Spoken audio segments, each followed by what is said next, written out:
was the starting point of a new American business venture abroad.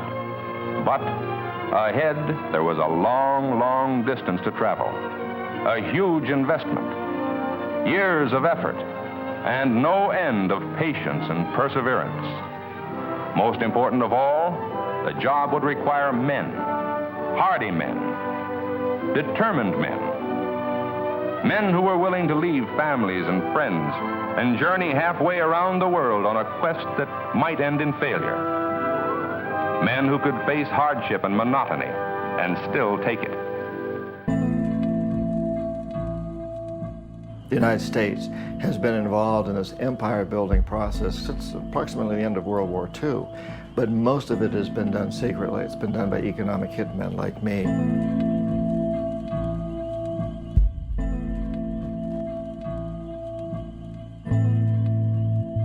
CIA agents don't call themselves spooks or spies, and they don't usually even call themselves CIA agents. They're the commercial attaché or the political attaché at a US embassy or something. They put some other official title. It's not usually spy or even CIA agent.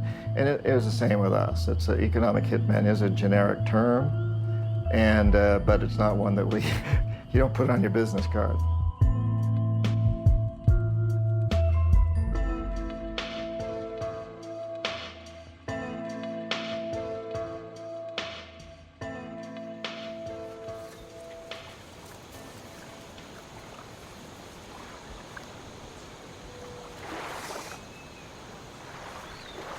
It was very frightening to me. I knew that I was going up against strong forces. I saw jackals at work. There was always that question there, would this happen to me? I don't know how much longer I've got to live. Could be 20 more days, or it could be 20 more years. I needed to tell this story.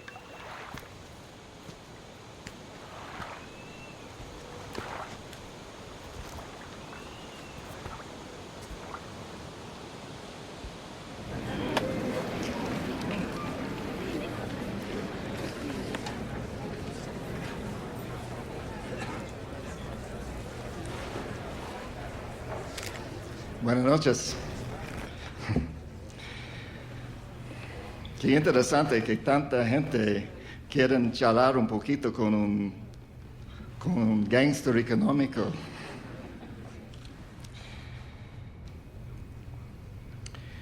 Bueno, empezamos. Disculpe mi español y también disculpe mi vida.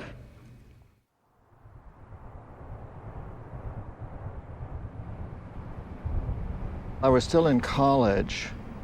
The National Security Agency, the United States' largest and probably most secretive spy organization, recruited me. And they put me through a series of tests, personality tests, lie detector tests, and they identified me as a good potential economic hitman. And they also discovered a number of weaknesses in my character. And I think we could call those perhaps the three big weaknesses of our culture: money, power, and sex. And when the NSA offers you a job at that level, they don't tell you what they're going to have you do. They say you're going to spend about a year going through training, and at the end of that, you and they together will decide on your assignment.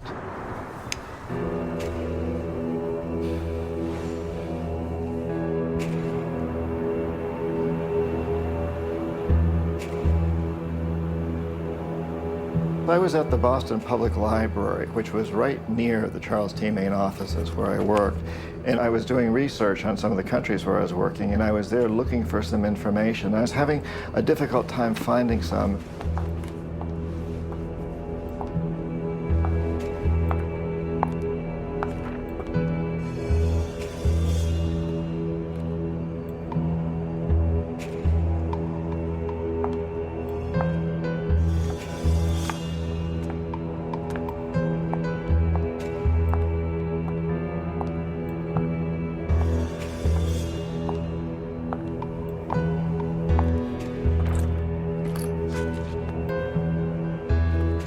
I was contacted by this amazing woman named Claudine, and she knew all about my background. She knew about my weaknesses.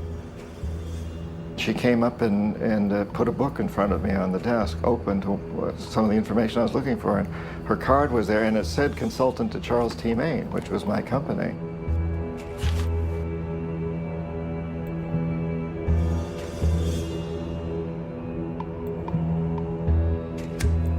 And she proceeded to teach me about what it was to be an economic hitman, and at the same time to kind of seduce me into accepting the role.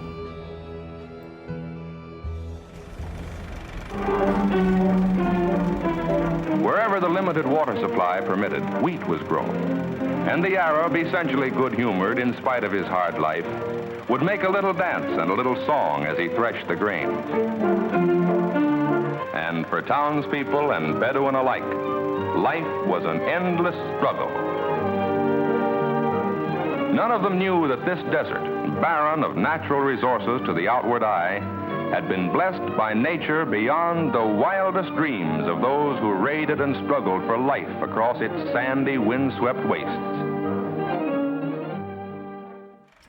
We economic hitmen worked in many different ways, but probably the most typical way was that we would identify a country, like a third world country, that had resources that our corporations want, such as oil.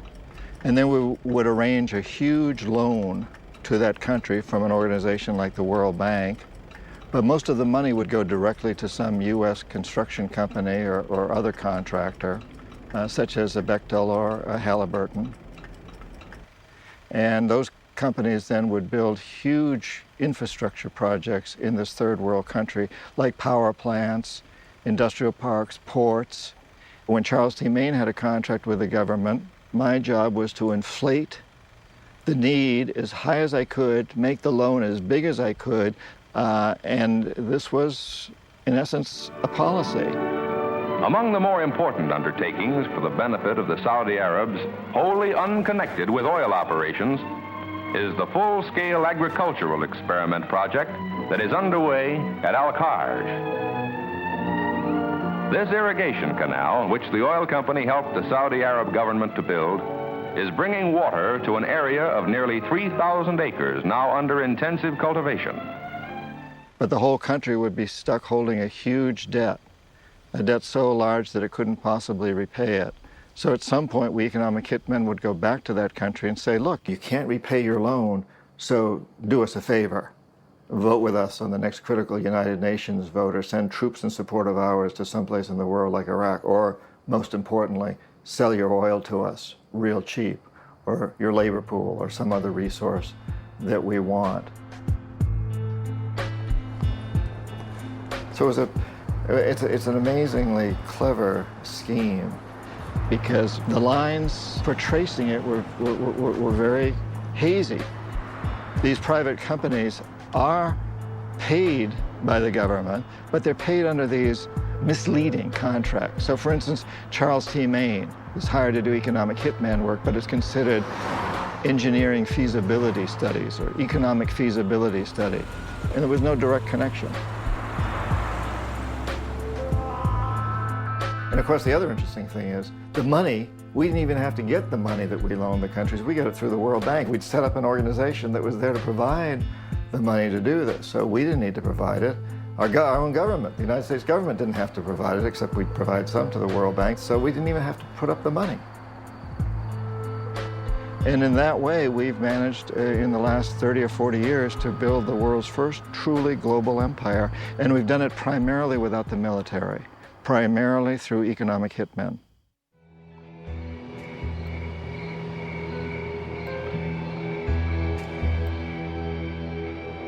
Claudine was very frank with me. She said, you know, this is a dirty business. If I were a banker and I were to offer a loan to someone, knowing full well that the person couldn't possibly repay the loan, but I made this offer because I wanted to get something from the person later on, that would be a crime in the United States. That's illegal. And she made that very, very clear to me. So she portrayed the dirty side of the business, while at the same time holding out this offer of money and power and sex. And she told me what I'd be expected to do, and there it was.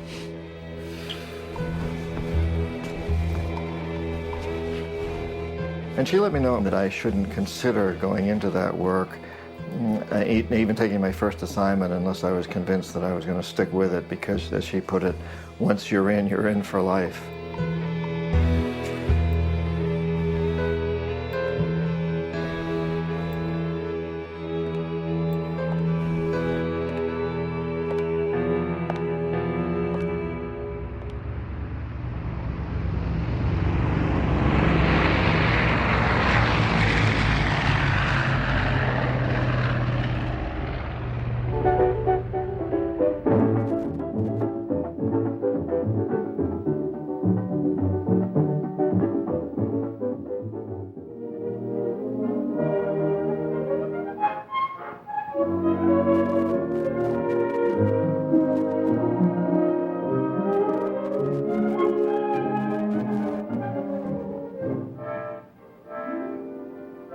Por favor, señor, ¿dónde está mi equipage? No comprendo, señor. Favor de pasar por aquí. I was so sure I'd learned the right pronunciation. But when I tried my phrasebook Spanish at Maracaibo Airport, nobody could understand a word. It brought home what I was told in the briefing sessions by Creole. I'm starting work in a foreign country for an American oil company, and I'll have to learn its ways, just as Creole has. We each represent the United States here, in the eyes of the Venezuelans. If you work directly for the CIA or the National Security Agency or one of the other government organizations, as the original economic hitmen did, and if you were discovered doing what we do, the government would be culpable, and fingers would be pointed and said, this is U.S. policy. It's much easier to go out and hire someone who's been trained by our military or perhaps by our CIA, has all the qualifications, knows exactly what he is doing, but does not work directly for the government, works for a private company. So if that person is caught, it cannot be traced back to the government. My next letter will be from Lagunitas, because I leave for the oil fields tomorrow. Love to you and the boys. Jim. Where is Daddy, Mommy? Well, Jeff, I'll just show you. We're here in the United States. And Daddy is down here in Venezuela. I had the driver take me for a ride around Caracas.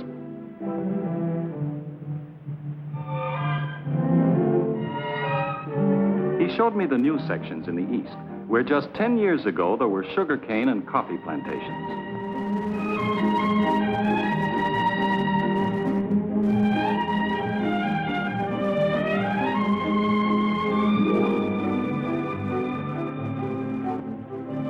Some of the residential areas are almost futuristic. But others are so quiet and tranquil that you seem to be in another world. University City is one of the impressive sights of Caracas, another example of the prosperity oil has helped to bring to Venezuela. Every country in the world that has major supplies of oil has suffered. Oil is not a benefit for these countries. It's a benefit for a few of the very wealthy people at the top of the economic totem pole in these countries. You know, the whole theory of development lending is you borrow money from the World Bank, but then you'll invest in this wonderful dam or adopt these wonderful policies which will promote economic growth, which will easily pay back the loan and then more, so it's a good investment. But of course, this development lending doesn't work out. Huge parts of the world have been going backwards. I mean, you can look at sub-Saharan Africa, most of Latin America. It's been 2 lost decades. People, in many ways, the 50 or 60% of the population of most Latin American countries are as poor as they've ever been, in some cases poorer. The Caraqueños are especially proud of their low-rent housing projects. Huge apartment buildings in clusters on the hillsides. We have nothing like them at home. In every one of these cities, you're probably going to find skyscrapers, and you're going to find a lot more people driving Mercedes-Benzes. But if you go into the poor sections, you're going to find it overwhelmingly worse in much more numbers.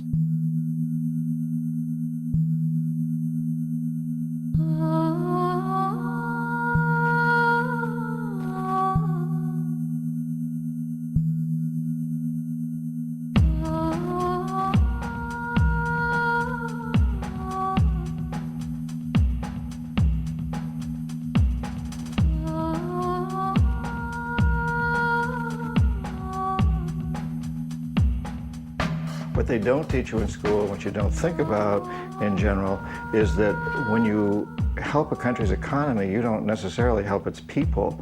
You sometimes only help a very few of the very rich at the top, and that's true throughout what we call the third world.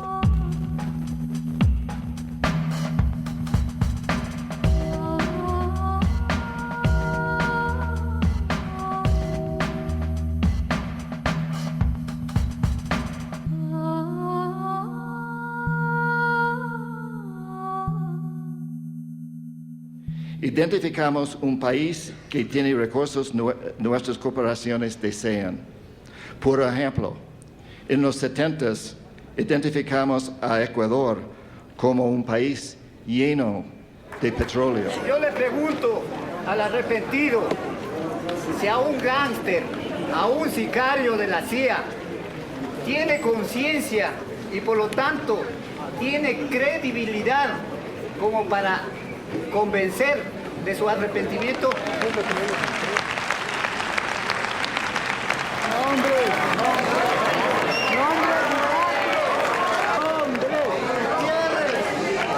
Nombres y datos concretos.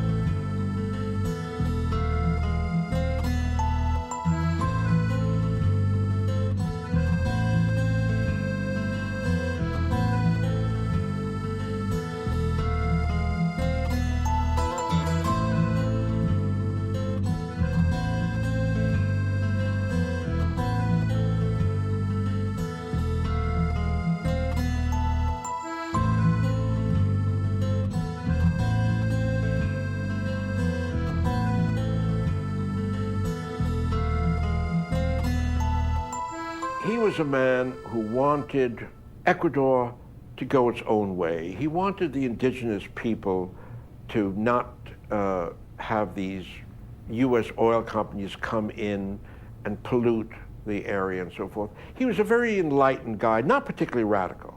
He was a good man. I mean, we liked him. We thought he was one of the better presidents in Latin America. En la época de Roldós se duplicó el salario de los trabajadores y hasta la época no se ha vuelto a recuperar la capacidad adquisitiva que tenían los trabajadores en el año 80.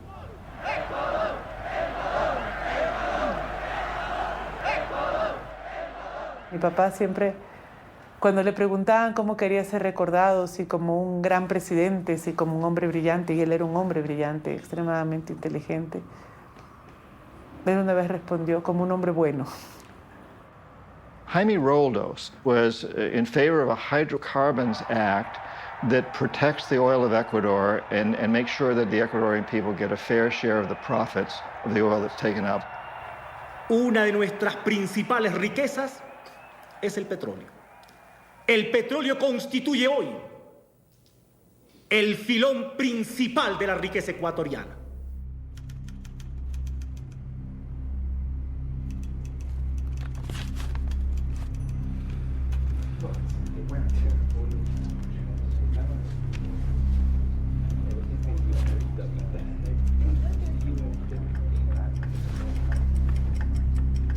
As soon as one of these presidents is elected, he's immediately visited by an economic hitman.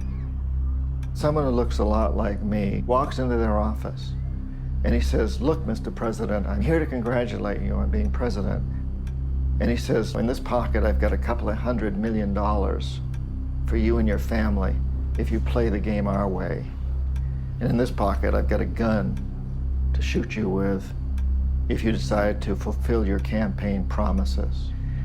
The decision is yours, but I want to remind you, remember Salvador Allende, remember Arbenz, remember Patrice Lumumba, remember, there's a whole list of them. And these presidents all know, they know what happened to those people. Anyone that went up against the corporatocracy either died or got taken out of office. So what would you do in a situation like that? You know, I think we all have to ask ourselves, what would I do if I was in that situation? It's very, very difficult. Definitivamente, si uno ve los últimos meses de su mandato, Básicamente desde enero, fundamentalmente, encuentra muchos hitos de presión, ¿no? Constantemente parece que recibía amenazas, recibía papeles que simplemente leía, rompía y tiraba, ¿no? Y aparentemente eran muchas amenazas contra ellos. Mi mamá estaba preocupada.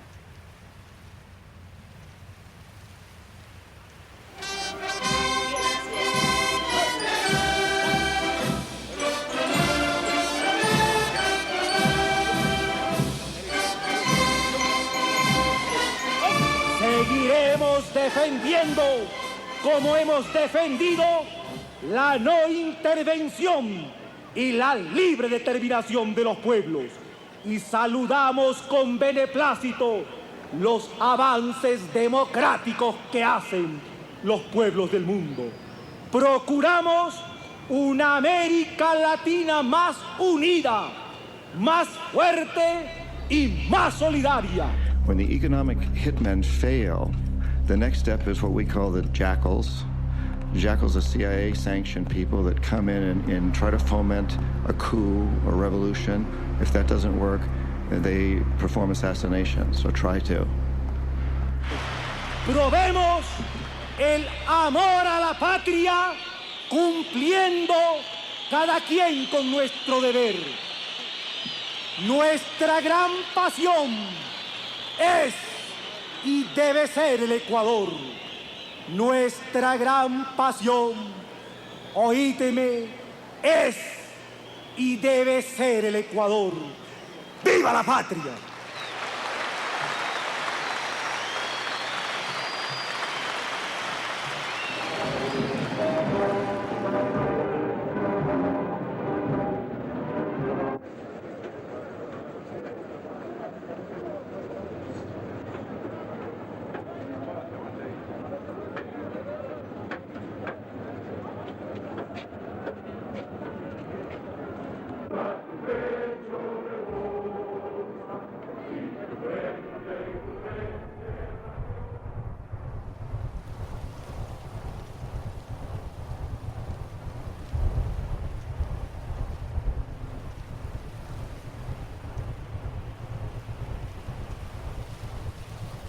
After the plane crash, the whole area was sealed off, and not even Ecuadorian police were allowed into it. The only people allowed into it were U.S. military personnel and some very higher echelon Ecuadorian military personnel. Local police officers were not allowed in. A couple of very, very key people who were going to testify during the hearings later that it was an assassination died in car crashes in Ecuador. These are Ecuadorians. Hubo mucha prisa por parte del gobierno que asumió el mando de cerrar el caso. Se hizo un informe en menos de una semana. Una semana. Y en una semana tenían listo el informe y dijeron que era un accidente. Realmente fue una pantomima. Realmente fue una pantomima. Arrebatarnos a sus hijos, arrebatarnos a su familia, arrebatarle a todo el país la posibilidad de enfrentar la verdad de qué es lo que realmente había sucedido.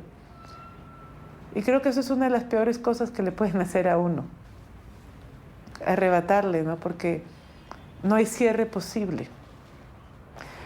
Porque siempre está presente, de alguna manera. Para mí siempre hay una duda, o sea, yo siempre quisiera saber más, quisiera saber qué pasó.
Torrijos' language, his rhetoric, was suspiciously like that of Chavez or Allende, or very much like Jaime Roldos, by demanding that there be a canal treaty, that the treaty reverts, that the canal reverts to Panama, and that Panamanian sovereignty be respected.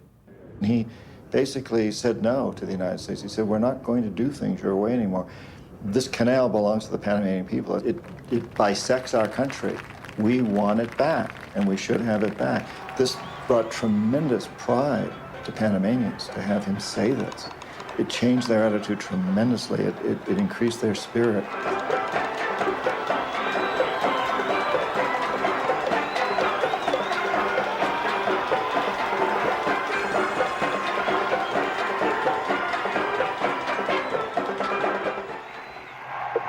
The 50,000 Americans here and the Canal Zone have always been emotional issues in Panama. And Torrijos has demanded, but not yet tried to enforce, Panamanian sovereignty over the zone. In his speech, Torrijos said, I know that many of you would like to go to the zone today, but nobody's going. Let's wait and see how negotiation works. We have a sole recourse if our talks with the United States fail, the Panamanian strongman added. If we have to die, we will die because we want a freer country. Since the Panama Canal was a very strategic waterway, the dilemma of the United States is, will you allow this man to be, in control of a strategic waterway?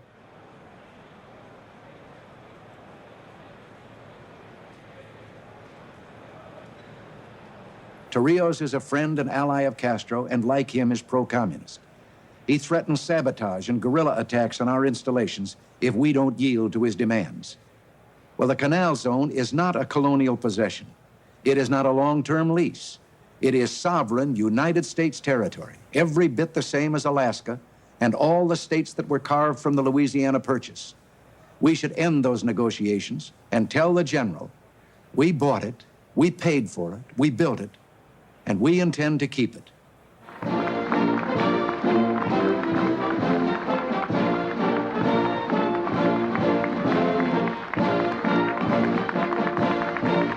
I, Jimmy Carter, do solemnly swear that I will faithfully execute the office of President of the United States. Congratulations.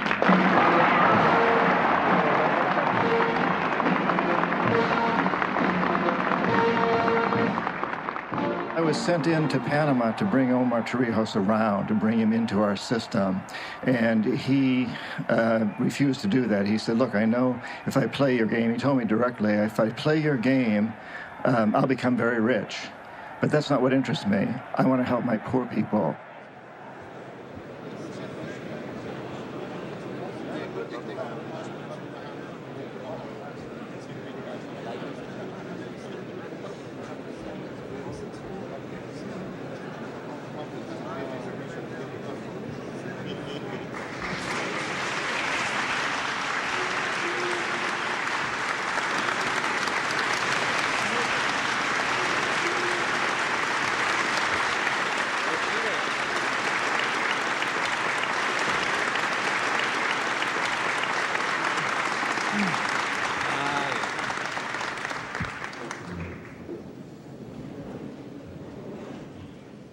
Ladies and gentlemen, the head of government of Panama, Mr. Torrijos Herrera, and the President of the United States, Mr. Jimmy Carter, today conclude a process where nobody negotiated in fear and where no one was afraid to negotiate.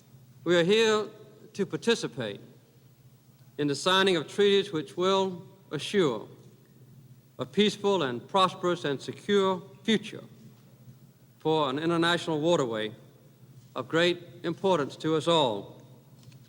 But the treaties do more than that. They mark the commitment of the United States to the belief that fairness and not force should lie at the heart of our dealings with the nations of the world. The people of the United States, technologically advanced, opened up Panama and managed to communicate and link together two oceans in what is now a trip of only 8 hours. Nonetheless, what happened to be a technological advance for mankind became a colonial conquest of our country as a result of historic deformations.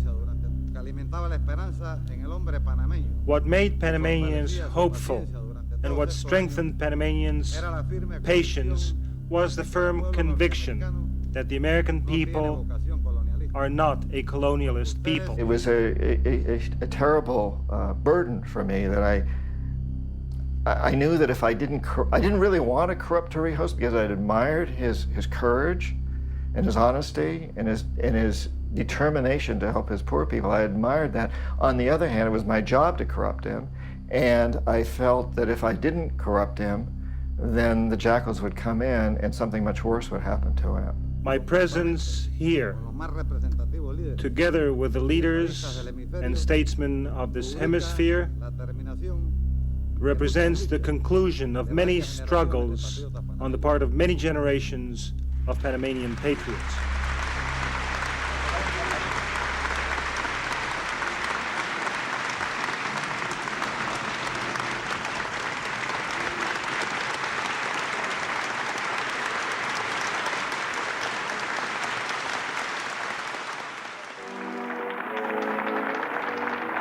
I, Ronald Reagan, do solemnly swear that I will faithfully execute the office of President of the United States.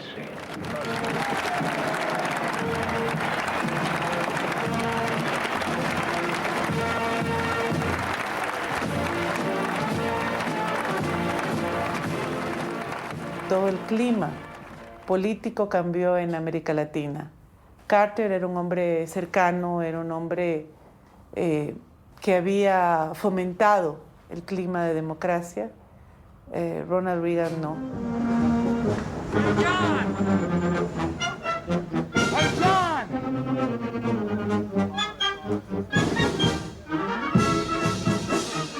You, the men and women of the CIA, are the eyes and ears of the free world. You are the tripwire across which the forces of repression and tyranny must stumble in their quest for global domination. Yo creo que él estaba preocupado. Yo creo que la muerte de mi padre lo preocupó mucho, fue una especie de aviso. Y de hecho, un poco su familia dice que justamente Torrijos en cambio les dijo, ¿saben qué? O sea, si ya me matan, mejor déjenlo ahí. No arriesguen más, no se vayan a arriesgar.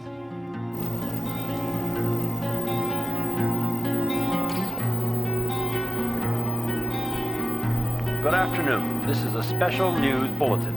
Panamanian leader General Omar Torrijos Herrera has died. The 52-year-old strongman was killed when his Panama Air Force plane plowed into a mountainside during a pounding rainstorm in western Panama. His pilot and 5 other unidentified passengers were in the aircraft with him. There were no survivors. When I learned that Torrijos was killed, I was devastated. I was very, very sad. Personally, I admired the man. He was fun, charismatic. I really liked him. And I was also terribly saddened for what it represented, for the symbolism that it deeply struck me that this is what my country does. General Torrijos is the second Latin American president to die in a plane crash in the last 3 months. Ecuadorian President Jaime Robles. Now, of course, some maintain that these weren't just air crashes. These were political events that were staged. We have no proof. I mean, I don't know this for a moment, but it's not beyond belief that these were not natural acts. There have been lots of political plane crashes in Latin America. In fact, if you're a Latin American politician, take the train.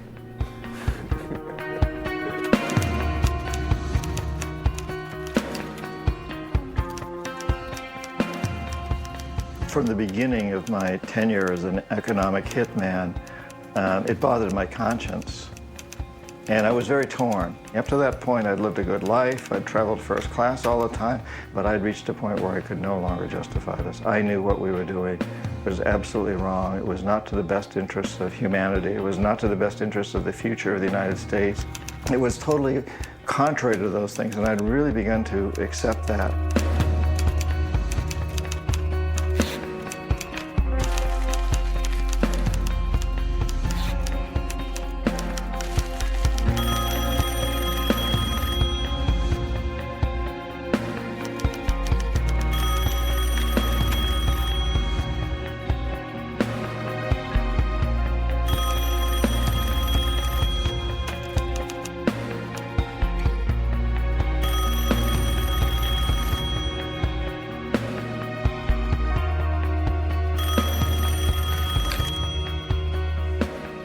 as I get deeper into that process, I was bribed and really threatened. If I talked to people, if I let the word get out that I was in the process of exposing what we'd done, it became very clear to me that I would pay serious consequences. And at the same time, at one point, I was offered about $500,000 not to write the book.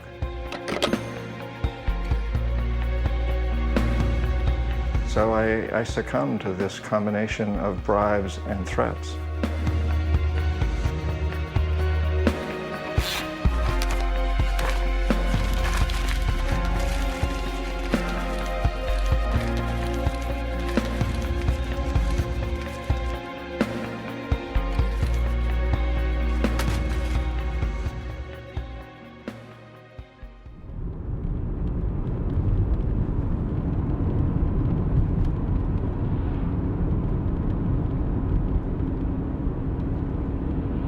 Being back in Ecuador for me is a mixture of feelings. I feel very close to this country in many respects. I know I have to take a lot of responsibility because I was an economic hitman in the 70s, and I did a lot of things which caused problems here, and I feel terrible about that.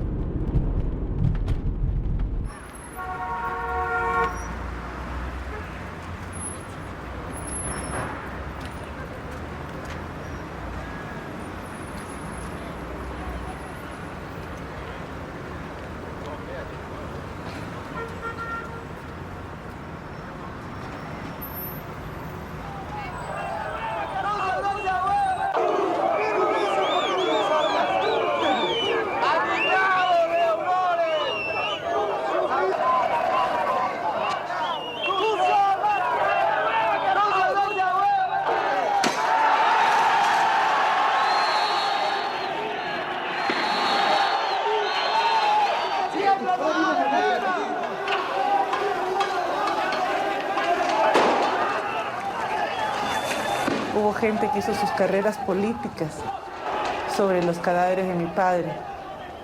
Se barrían los cadáveres debajo de la alfombra por la gobernabilidad. Y hemos llegado a un país que es ingobernable en los últimos años. The fact that we took Roldos out served an incredible notice on any future presidents of Ecuador. So when the economic hitmen go in and say, here's a couple of $100 million for you and your family, or if you don't take that, here's a bullet.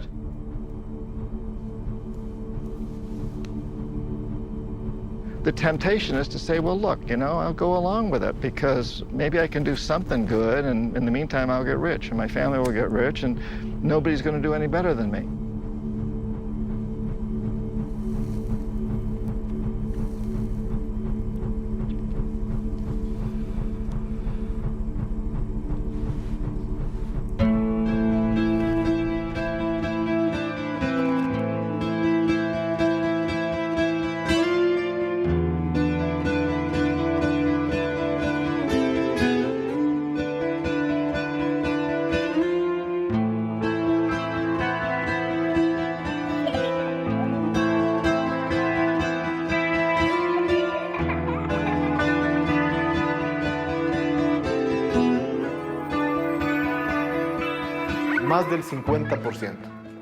Más del 50% del presupuesto se orientaba al pago de la deuda externa. Durante todo ese periodo fue una espada de Damocles. Fue el chantaje continuo con el que los organismos impusieron las políticas, organismos internacionales, me refiero al Fondo Monetario, el Banco Mundial, impusieron políticas muy antipopulares.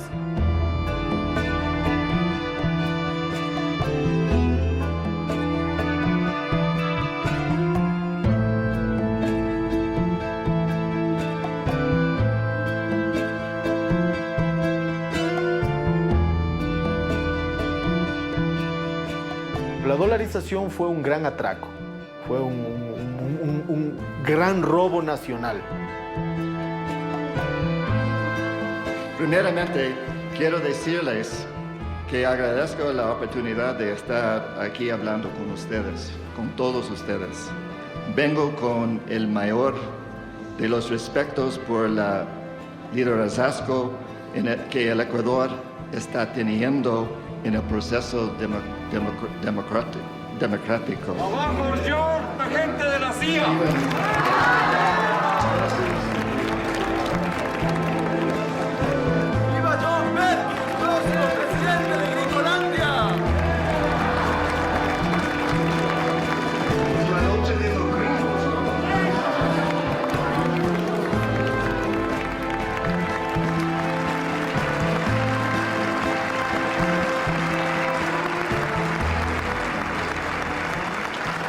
Compañeros, les pido silencio.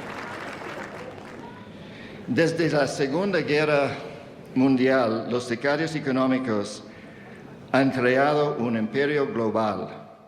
There's a big, wide, wonderful world of new forms, newly proportioned for you forms. Oh, beautiful, wonderful, beautiful, wonderful, beautiful, wonderful new world of forms.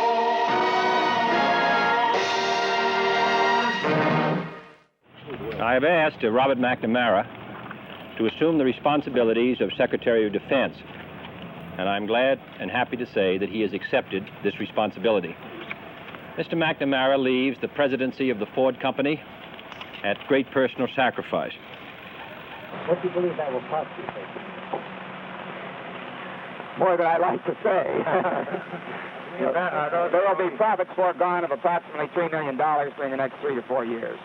Robert McNamara was a very, very significant player in all of this. And of course, in a way, he represents the corporatocracy, because the corporatocracy is composed of 3 pillars: the heads of big corporations, the heads of big banks, and the heads of government. McNamara represents it from the fact that he was president of Ford Motor Company, private sector, big corporation, and then he became Secretary of Defense under Kennedy and Johnson. This is Pleiku, 250 miles north of Saigon, the air base that was ripped by Vietnamese communist guerrillas. 108 men were wounded in the guerrilla attack, 79 of them seriously.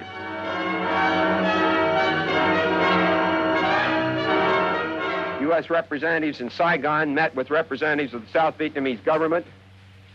They jointly agreed that joint retaliatory action was required.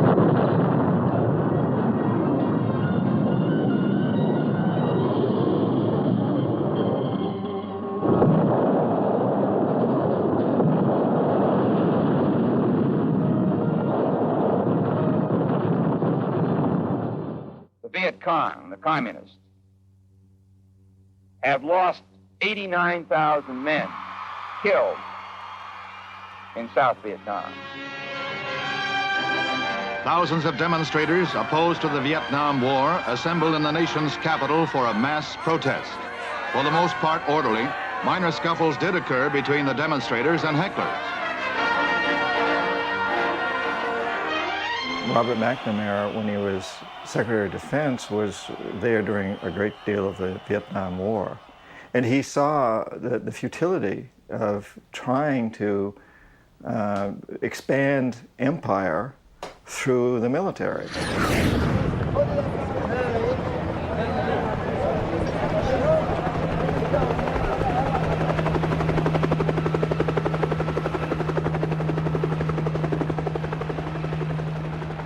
For many long and quite demanding years, Bob McNamara has guided the defense establishment. He has helped to give America the most efficient military strength in its history.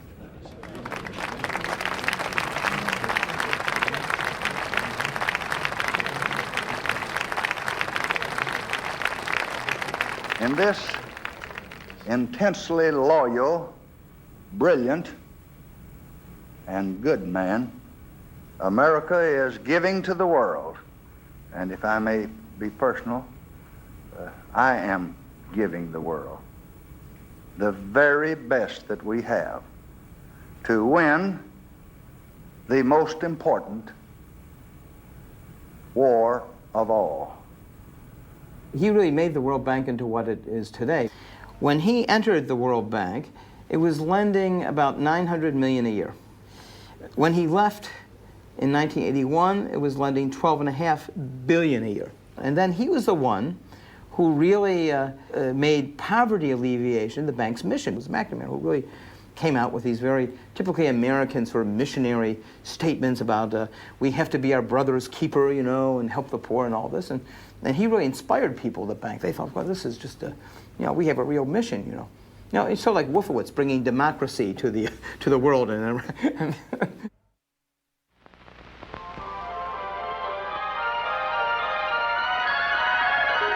You are about to know the thrill of seeing that which has never been seen before. You're about to enter a beautiful, exciting, wonderful new world. For the first time in history, you'll see not one, not two,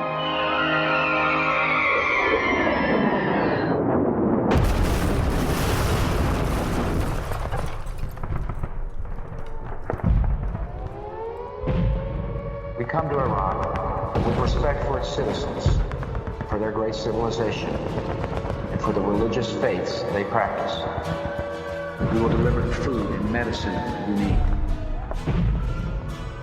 Do not destroy oil wells, a source of wealth that belongs to the Iraqi people. The government of Iraq and the future of your country will soon belong to you.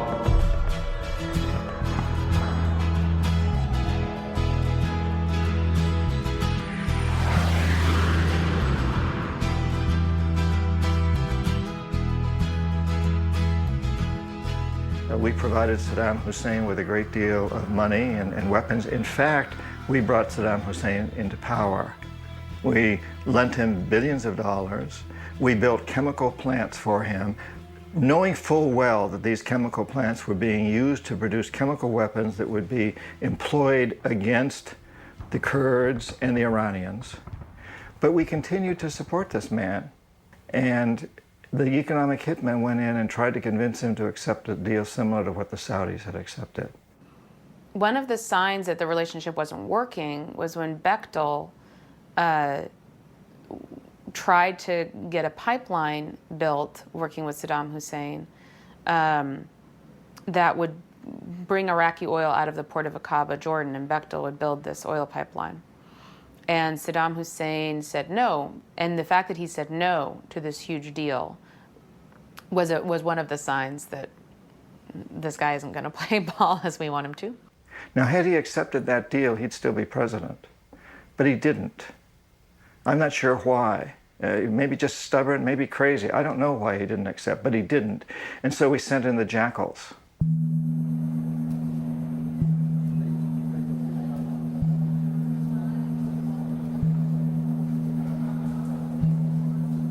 We had a series of CIA teams. I was head of one of them to go in and actually see if we could do a coup d'etat. I mean, when we went in, we walked across the border. We got in touch with military officers in January 1995 who said, yes, we can do a coup d'etat. The plan went forward, and the plan included taking a tank company, surrounding Saddam's residence in Aujah, it's a small city, forcing him to resign, arresting him or killing him. But it didn't work. Assassinating Saddam was a big risk. He had too many doubles, too many lookalikes. His own bodyguards didn't know whether they were guarding him or somebody else.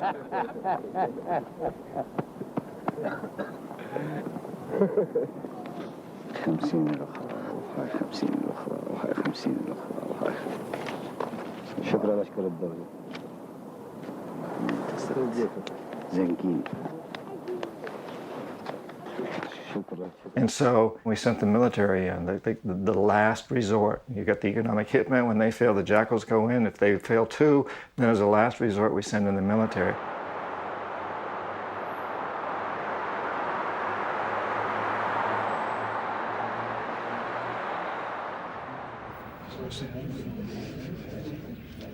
Mr. Chairman and members of the committee, the great men and women who wear the uniform of the United States have already accomplished amazing things in Iraq, but their work is not done. We owe it to these noble Americans, to their Iraqi and coalition partners, and indeed to ourselves and to the world, to finish the work that they have so nobly advanced. Wolfowitz. Paul Wolfowitz is the one man who has spent the largest percentage of his adult life trying to figure out how to unseat Saddam Hussein.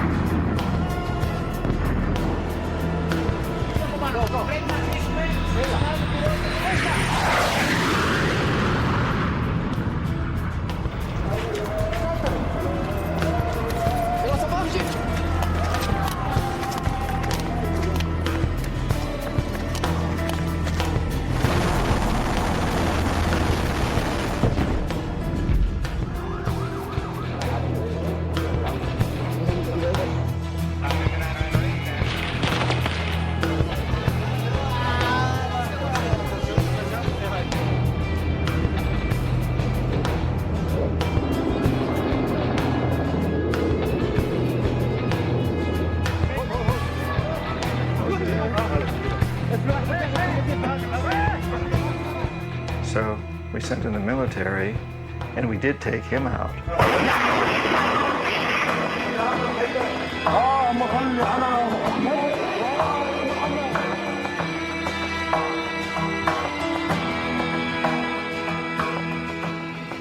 Los recursos del Ecuador se usan en beneficio de los ecuatorianos, no para la explotación de corporaciones multinacionales que benefician solamente a otras personas en otros países. Dispuesto a declarar en una corte internacional de que esos pronósticos eran falsos para que nosotros podamos decir que esa deuda es mala.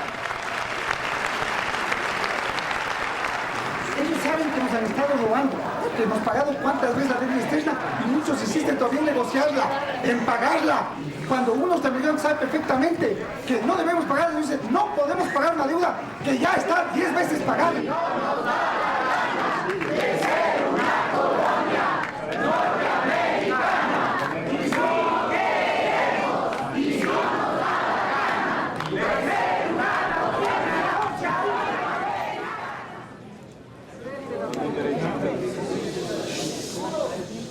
Sin embargo, el país tiene una deuda grande, muy grande, tan grande que no puede pagarlo. Esto es una parte del plan. Esto es lo que pasó en Irak. It is a fallacy to say that there was no post-invasion plan for Iraq. There was a very clear plan. It was an economic plan to restructure the economy so that it would be switched from an economy that was essentially closed to foreign corporate access to one that was sort of a dream work of foreign corporate access.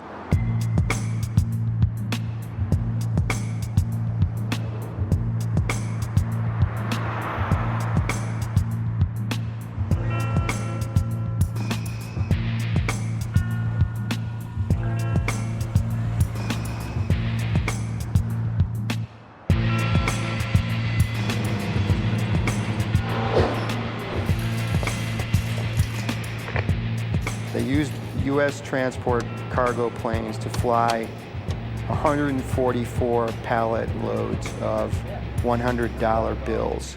Tons of American cash were flown over there.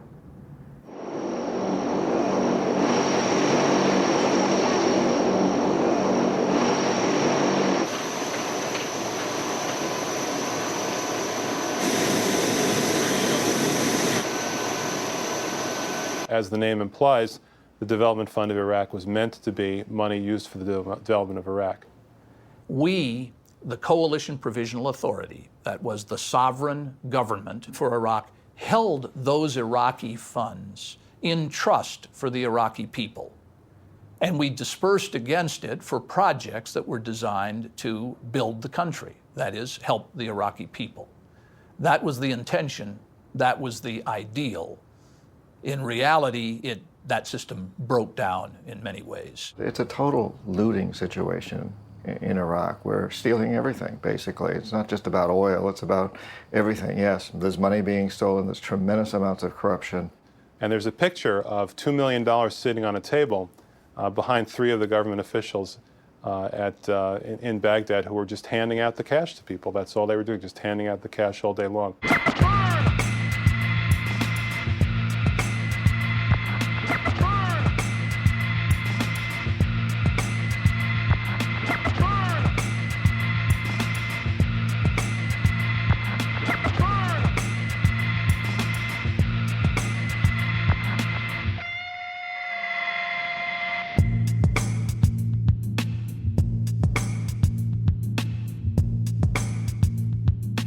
We had brand new $100 bills, all in shrink wrap. They come in bricks of $100,000. And they took 1,000 $100 bills and they wrapped it in cellophane and they tossed it back and forth to each other like a football. They would pass it back and forth to each other. Well, I played with it. The shrink wrap, it's about like that in size, so it's sort of a small football. And so we had fun with the bricks in our office, passing the $100,000 brick, catching it, scoring a touchdown. So we played a small game of football with the cash while we were waiting for it to be picked up. شردوهم ضيقوا الدنيا عليهم واقهروهم الله أكبر الله أكبر الله أكبر الله أكبر الله أكبر الله أكبر والعزة لله الله أكبر.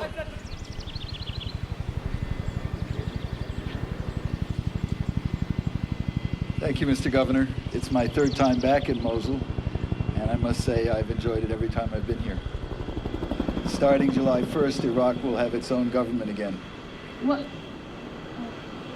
Starting July 1st, Iraq will have its own government again. بدايتنا مع شهر تموز 1 تموز سوف تكون لدينا حكومة عراقية جديدة. But you won't be alone. We will still be supporting you. ولكن لا تكونون بوحدكم، ولكن القوات التحالف سوف تبقى موجودة هنا. We have spilled blood with you and for you. نحن هدرنا دمنا معكم ولأجلكم. And your success will be our success. ونجاحكم هو نجاحنا.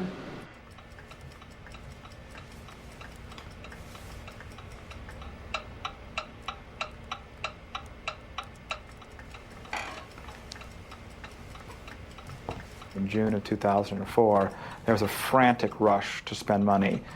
So you literally had people pleading, sending emails to each other saying, is there anybody who needs some money? I've got some money to give away. What kind of projects do you have that I can send some money to?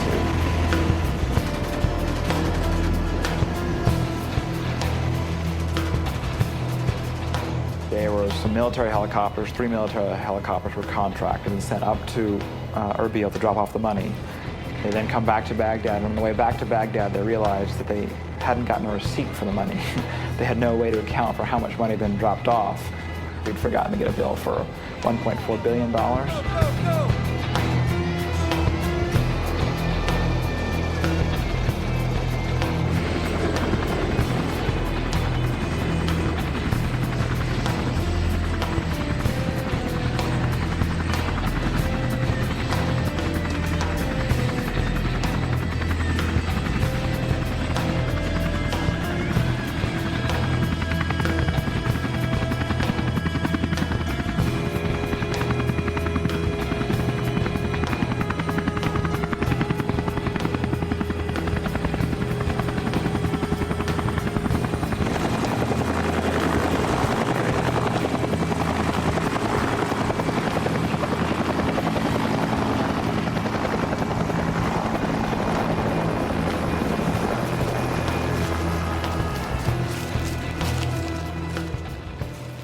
There was $18 billion in money spent from the Development Fund of Iraq under the control of the Coalition Provisional Authority in the first 18 months of the occupation.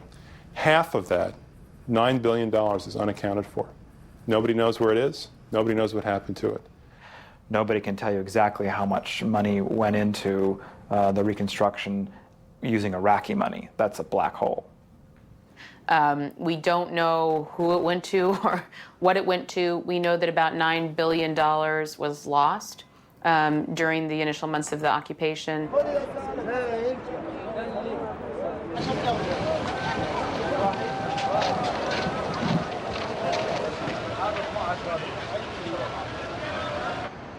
They've essentially done what the U.S. tries to do through the World Bank, which is to restructure economies in a way that favors the interests of multinational corporations. That's the game.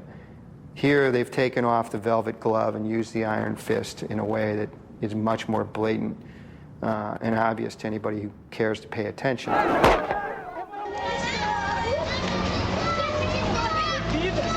they coming? You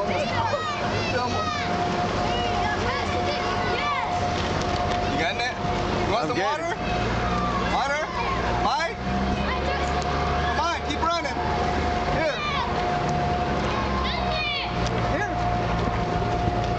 You getting them? I'm getting them, sir. Come on, you're almost there. Hurry. That's fucked up.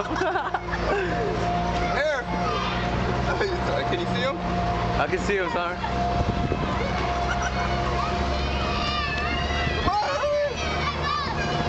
Hurry up, you want it? This thing's gonna run like 2 miles. This kid's running forever. Come on! Look at this kid! Come on! What? He's chasing it, man. Hey, he still didn't get it.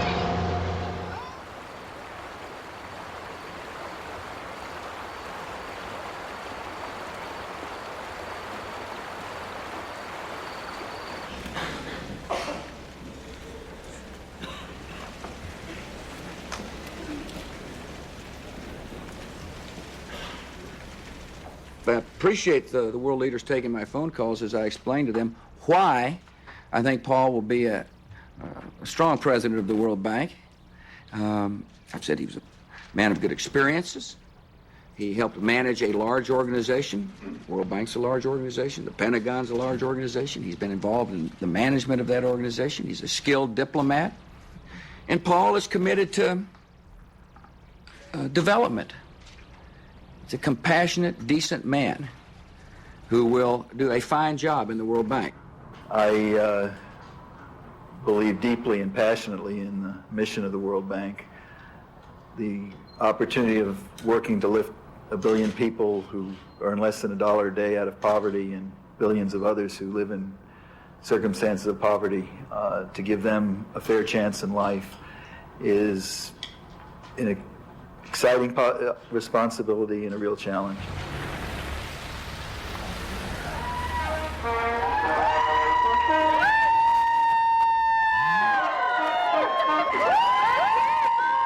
We'd like a few words with our winner tonight. So, Wolfowitz, do you feel you deserve this victory?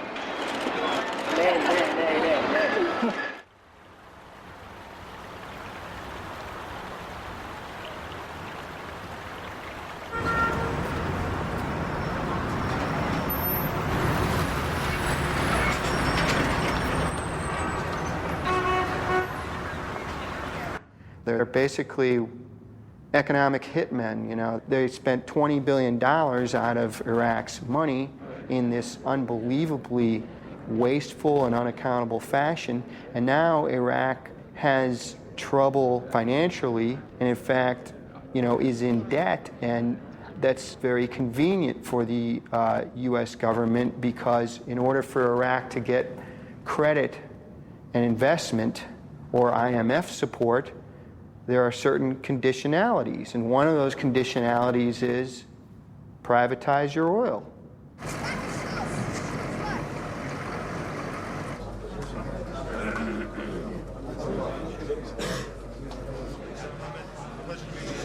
The International Monetary Fund signed an agreement with the Iraqi government in December 2005 for the cancellation of part of Iraq's external debt. And one of the conditions set by the International Monetary Fund was that the Iraqi government pass a law by the end of 2006. That law shifts the Iraqi oil industry from being in the public sector, which has been the case for nearly 35 years in Iraq, to being predominantly controlled by multinational companies. So the way that it went is, okay, we will give you a structural adjustment program, okay? You liberalize, you deregulate, you privatize your economy, okay? As the quid pro quo, and the money that we give you will then be channeled into debt repayments to our commercial banks. Very innovative. It sounds like the same old scenario, and empires have always been built that way. It's just that this one has been done a little bit more secretly up until now. What's interesting, I think, about Iraq in a way is that things are really coming out in the open. Do you, Pentagon, promise to make war without end on countries that defy the civilized world by refusing to integrate with the global market economy? I do. Do you, World Bank, promise to continue forever and ever with policies such as water privatization, free trade, and labor deregulation? I do, most definitely. With the power vested in me by the President of the United States and by the U.S. Treasury and Defense Departments, I now pronounce Pentagon and World Bank husband and wife. May the invisible hand of the free market bless their union. You may invade, dictate, and impoverish now.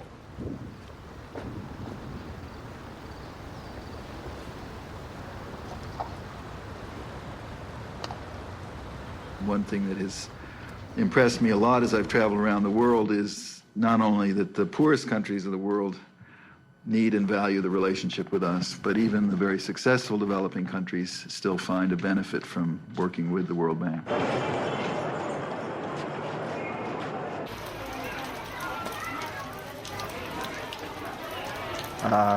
You can go to places like Bolivia or Nigeria or Indonesia. You can go all over the world to very poor countries, and you can talk to people who may be illiterate, can't even read the newspapers, but they know that their country has just accepted a huge loan from the World Bank, and they can look and see that big American corporations are in there building huge projects, power plants, and they know the electricity is not going to come to their little cardboard shacks on the canals of Jakarta, Indonesia, or to their little campesino farms in the countryside of Colombia or Bolivia or Ecuador. They know they're not going to benefit. Anda, filho.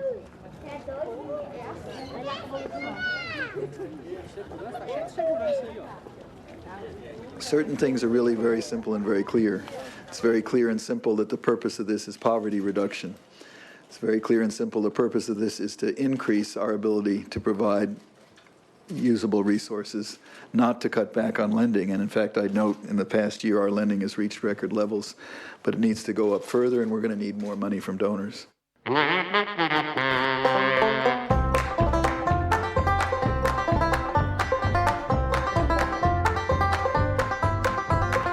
Said he'd be true to the mission, that hunger and want should end. And as all Afghans know, he's a man of his word, on that we can't depend. So be prepared for prosperity, it's coming to your door, cause there will be no poverty once we kill off all the poor. Last week he was bombing cities, now he's a financier. Pay your debts or say goodbye, Paul Wolfowitz is here. He'll lead us to freedom, and we will be so glad, just like those shoppers in that market in downtown Baghdad. Last week he was bombing cities, now he's a financier. Pay your debts or say goodbye, Paul Wolfowitz is here.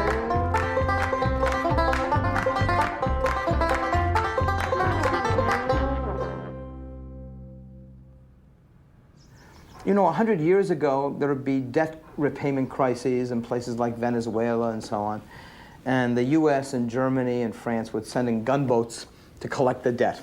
So this is, in a way, it's a very old story. Now it's the IMF and the World Bank. We don't need the gunboats or the troops. You send in the IMF and the World Bank to collect the debt. Mr. Wolfowitz, welcome to Guatemala. Very nice It's to be here. an honor to meet you. It's my honor. I mean, there's no mafia on earth that has leverage like that.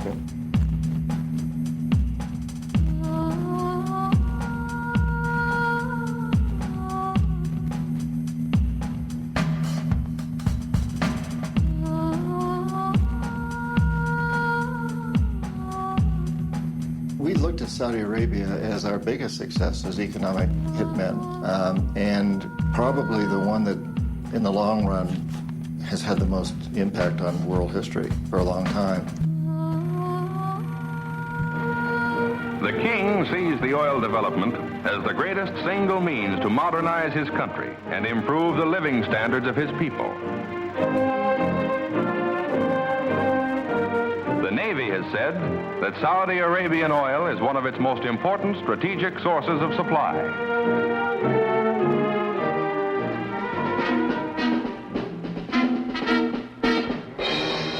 Back in the 70s, we were facing this oil crisis. OPEC had decided to basically hold us hostage to them.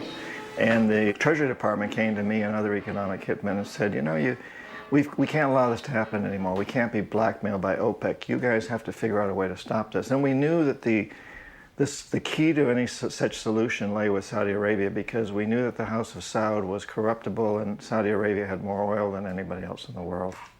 And so we worked out this deal with Saudi Arabia, whereby the House of Saud would guarantee that the price of oil would stay within limits reasonable to us, and we'd guarantee that the House of Saud would stay in power.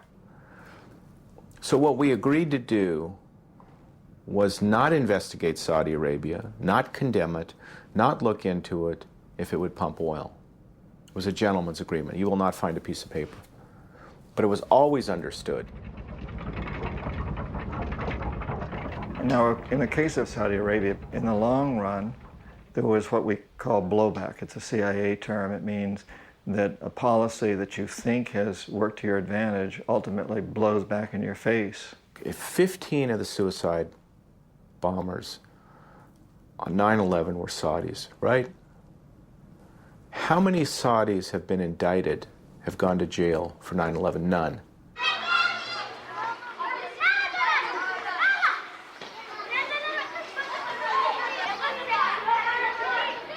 يا بني فإن شرعة ربنا بجهاد أبناء العقيدة تنتصر. لن ينصر الإسلام أن تبقى هنا. لن ينصر الإسلام أن تبقى هنا. There's so much resentment, there's so much blowback in the world around this empire that the United States and its allies have managed to build in the last 3 or 4 decades. Monotony and poverty were the common lot. But in their abiding faith, they found solace. For religion is not worn like a cloak in the Arab land. It is a vital part of every good Muslim's life. Muhammad united the Arabs, purified their customs, bound them into one people, and filled them with a great faith. 5 times a day, even the humblest Arab stops his work, faces Mecca, and intones the sacred words of the Quran. La ilaha illallah wa Muhammad Rasulullah. There is no God but Allah, and Muhammad is his prophet.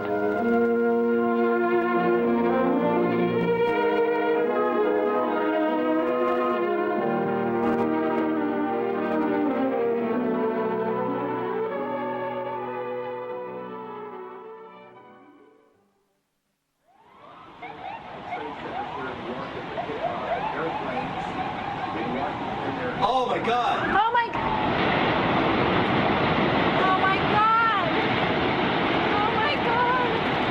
Oh my God! I told you! Oh my God! All these people!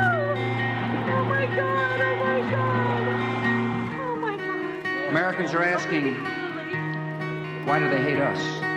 Oh my God! The turning point for me really to write the book was 9/11. After 9/11, shortly afterwards, I flew up to Ground Zero in New York, where the World Trade Centers had been. And as I stood there, this pit was still smoldering, and you could still smell burning human flesh. And I was greatly moved by this experience. And as I stood there looking into that terrible pit, I realized that I had to take responsibility for what was going on, that while Osama bin Laden may be a mass murderer who should be brought to justice, the fact of the matter is a great deal of the world looks at him as a hero. So it was very clear to me on that day that I stood there looking down into that terrible pit where the World Trade Centers had once stood, that I needed to tell this story, that I needed to come clean on what we've done in the past 50 years since World War II. And I realized that the American people did not understand why someone had done what Osama bin Laden had done, and that we need to understand that. It needs to be very clear to us.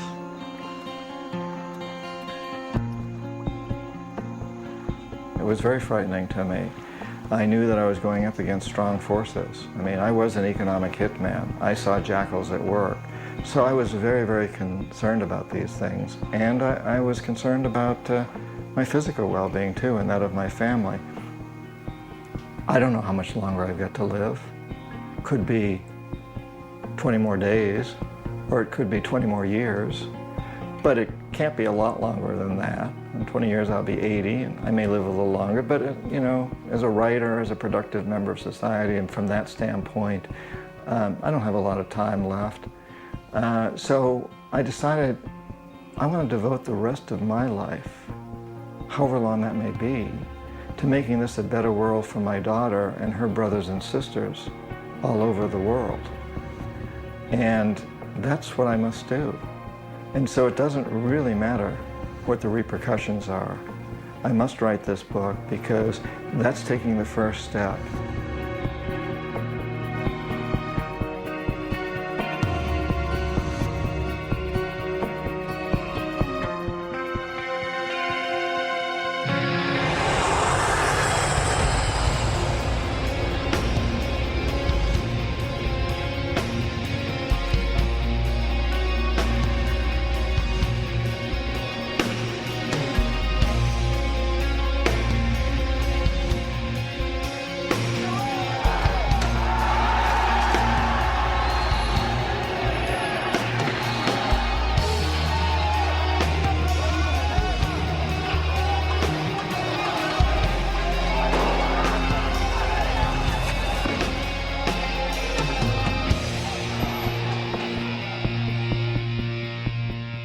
I was working in Panama with Omar Torrijos as an economic hitman.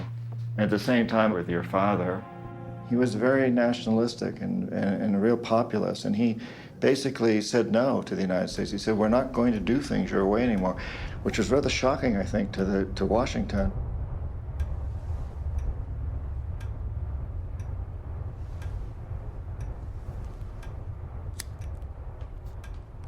And part of my motivation was I wanted to succeed with Omar Torrijos, and I wanted to succeed with your father, because for me it would save lives. The thing is that when they died, for us was like the end of the world. I was 17. And what happened afterwards, and I remember it like a blur, because years after I have to read about that period of time to remember, because I almost forget all that year. I almost forgot all that year. He said that Ecuadorian resources ought to be used to help the Ecuadorian people, not to make foreign corporations rich.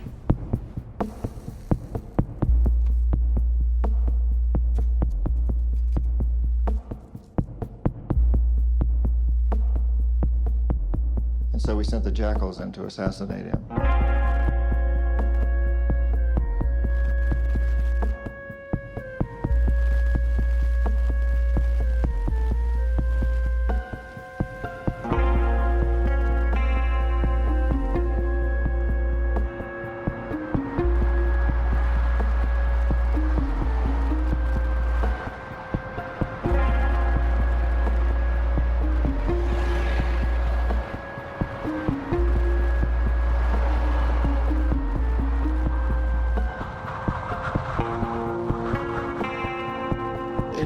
declaraciones se dice claramente que en el caso de Torrijos, una pequeña grabadora dentro del avión en el que él viajaba tenía la bomba que estalla y que hace que ese avión caiga y muera Omar Torrijos. Sí, esta es mi opinión, sí. Y también yo creo que casi algo parecido pasó con Jaime Roldós. Es John Perkins, lo reitero, Confesiones de un sicario económico. Esta noche en el Teatro Prometeo, a las 7 de la noche, ahí en la Casa de la Cultura. ¿Conoces ya el Prometeo, John? No, nunca he estado. Es absolutamente circular, es como los teatros griegos. Tú vas a estar rodeado de público. Entonces el público desde todos los ángulos te va a poder ver. Muy bien. Que también es simbólico. No vas a poder ocultar nada. Ajá. Te vas a someter a otro detector de mentiras.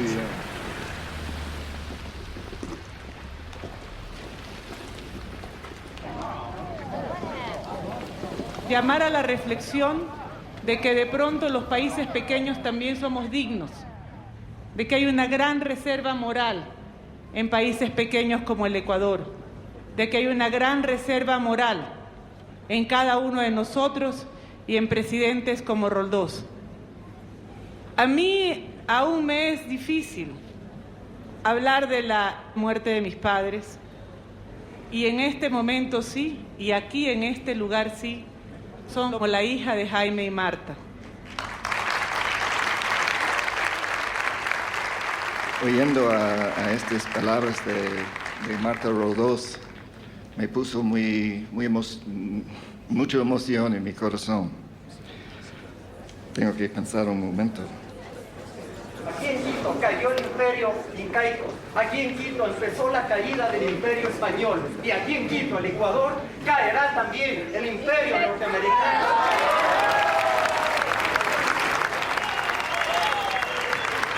Dice, pero es que es elemental. ¿Cómo entendemos? No se necesita tanta filosofía, tantas ideologías para entender de que todos los recursos que están en el territorio ecuatoriano tienen que ser para los 13 millones de ecuatorianos. Yo no entiendo otra cosa. Yo no entiendo. Y que no tiene, dice el señor Parkin, que no tiene que ser para las transnacionales, que ellos viven allá corrompiéndose. Por lo tanto, en esta asamblea que viene compatriotas, a diferencia de la del 98 en la que se privatizó todo, todos los recursos naturales, la minería, el petróleo, el pueblo, le dejaremos solo y le tocará rendir cuentas a la historia.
Tengo que decirles además que he venido acá a ofrecer una disculpa para las acciones que mi país y sus corporaciones han tomado.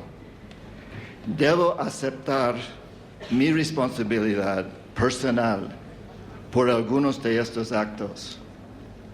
Por todo esto, quiero disculparme.